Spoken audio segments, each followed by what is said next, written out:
Of overdoses. Some schools here in California are giving a substance called Narcan to students. It's a way to reverse the effects of fentanyl, which is often made illegally and then sold on the black market. Now, local parents are partnering with safety groups to warn young people and prevent more deaths. Here's Jeannie Nguyen with tonight's Fox 40 Focus Report, Pills That Kill. He was truly gifted on the piano.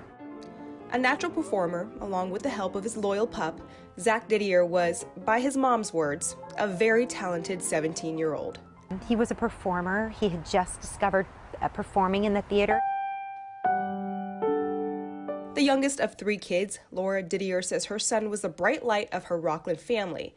But just a few days after Christmas in 2020, that light unexpectedly went dim. On the morning of the 27th, December 27th of 2020, when he hadn't come out of his room, it was not unusual for him to sleep in. A frantic call to 911 and even CPR wasn't enough to save Zach's life. It was a giant mystery why he would be dead. He had no history with any health issues or history with substances.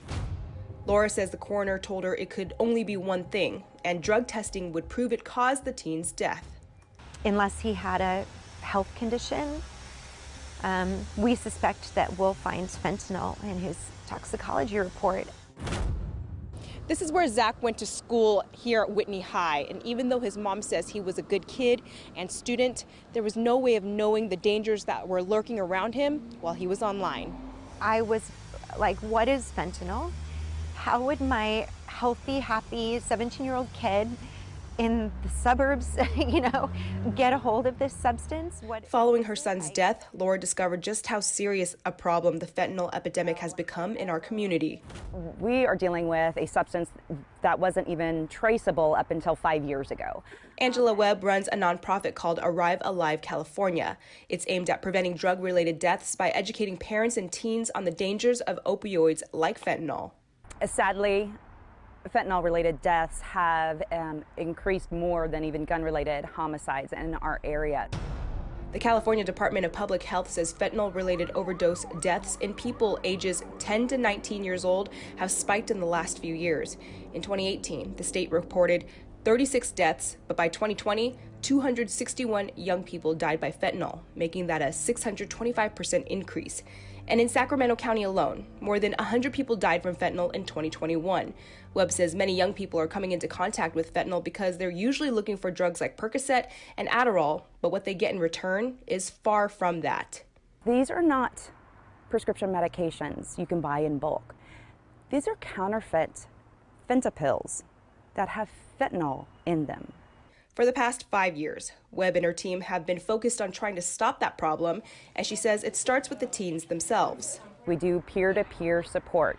Teens and young adults will go to their friends for information before they ever reach out to an adult. In a partnership with Sacramento County's Department of Health Services, Arrive Alive visits schools to hold assemblies on the dangers of fentanyl and teaches them how Narcan can save a life. It's commonly used by law enforcement, EMTs, and other first responders in case they come into contact with the drug. An overdose reversal drug or medication. On top of educating students and parents on what Narcan can do, the county has also made it available for families during school assemblies to take home if someone they know overdoses and needs help right away. If the parents are agreeable to having their students or their children have Narcan, we have it available to them at that point. While most of the feedback from parents has been positive, the county understands this is a sensitive topic. School districts in other parts of the state, including San Jose and Los Angeles, distribute Narcan more widely. There's no harm in getting educated and increasing your awareness about the benefits of this life-saving medication. Knowledge is key, with many parents unaware that the dangers of fentanyl poisoning often start when their child goes online.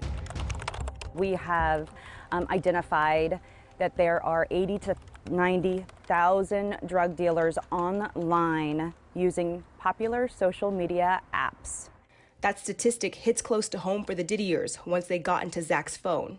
That was where we first discovered that Zach had contacted someone through Snapchat to purchase what he was told was a Percocet pill.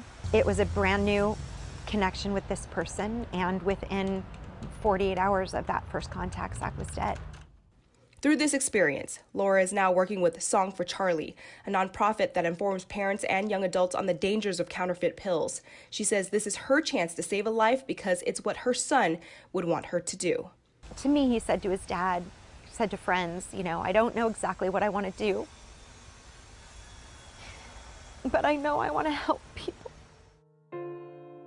And she's confident he'd be proud of what she's doing now.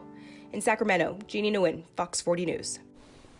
The Elk Grove Unified School District has Narcan available, but only through the school nurse and resource officer to administer if there is an emergency. At this point, parents and students don't have access to it from the district. The Sacramento City Unified School District is waiting on approval from the board to start distributing Narcan at school sites. For parents wanting Narcan to take home, the district will refer them to the county health department. We have posted links to all of that on our website connected to this story, fox40.com.